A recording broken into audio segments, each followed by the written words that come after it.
Courtesy of Jason Bellstats, this post contains frank discussion of Outlander Season 3 Episode 5, Fire and Whiskey.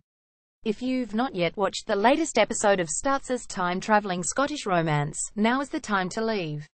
Non-book readers may not have known it on sight, but they just witnessed the beginning of what is far and away the most anticipated scene of Outlander's third season.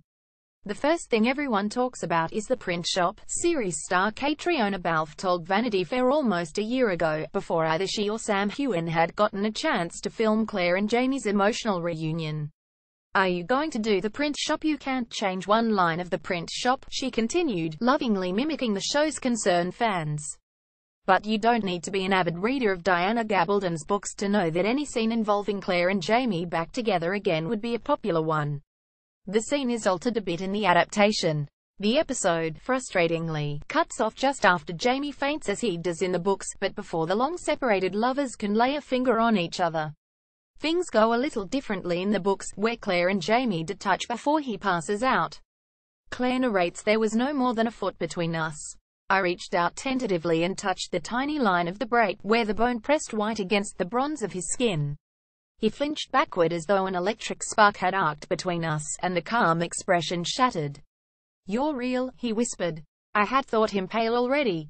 Now all vestiges of color drained from his face. His eyes rolled up and he slumped to the floor in a shower of papers and oddments that had been sitting on the press. He fell rather gracefully for such a large man,' I thought abstractedly. The slight change in adaptation, of course, allows for a juicier cliffhanger this week. But don't worry, Claire and Jamie fans, the trailer for next week's extended episode 6 makes it quite clear that you won't have to wait long for that. And that's not the only slight manipulation in this otherwise stellar episode.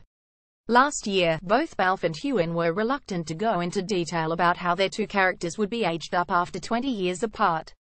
"There was an aging process," Heughan said vaguely, before pivoting to the hours and hours of makeup he has to endure whenever Jamie shows the audience his scud back. Balfe focused more on Claire's state of mind, and the challenge of playing someone who has lived several decades more than she has. It definitely is a tough thing to try and figure out where you would be in 20 years, and then to do it for somebody else.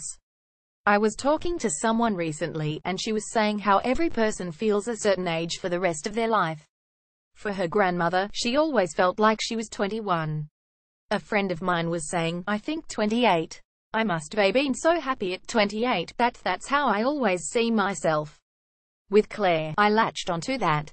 When she has gone back to Boston and SHES, not with Jamie, SHES a mother and SHES very professional, but SHES put a side of herself away. That kind of sexual, romantic side of herself has been shelved almost for 20 years. When she gets back to Jamie, SHES back to that 27, 28, or whatever age she was supposed to be, time when she first met him, because that's when she really, I think, first came alive. That answer makes much more sense now, when we see that despite Claire's adult daughter and the grey in her hair in the 60s plotline, once she goes back to Scotland, she looks fairly identical to the way she did when she left 2 decades previously. Thank you, Clairel. So does Heughan. With the exception of some spectacles, it hardly looks like a day has passed since the Frasers last saw each other. This feels like a slight missed opportunity for Outlander, which has been so sex-positive it could have genuinely explored the insecurities attached to aging and long separation. If Claire and Jamie do feel older as they face each other next week, we, the audience, will hardly be able to tell. Video Outlander stars reunite for a recap, but before Claire and Jamie could get to the part of their reunion where they strip down, Balfe first had to slip back out of her 60s fashion and into something a bit more appropriate for her journey.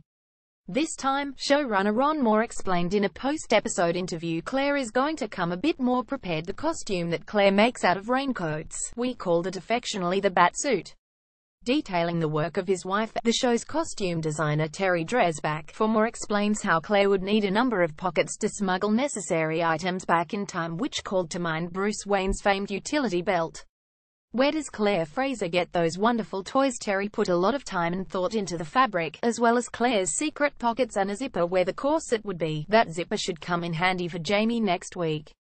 Get Vanity Fair's HWD newsletter. Sign up for essential industry and award news from Hollywood. Full screen photos. Outlander's Sam Heughan wears a kilt to lead New York's Tartan Day parody photo, photographed by Landon Nordeman. Photograph by Landon Nordeman. Photograph by Landon Nordeman. Photograph by Landon Nordeman. Photograph by Landon Nordeman. Photograph by Landon Nordeman. Photograph by Landon Nordeman.